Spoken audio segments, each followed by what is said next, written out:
தந்ததில்லை. பாசம் என்னும் நூல் ஒன்றை வேதங்கள் நான்கும் சொன்னதில்லை.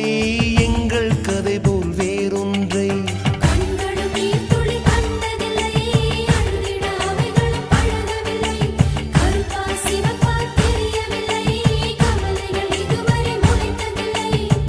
சேகரித்து வைப்பதற்கு தேவை என்று எதுவும் இல்லை.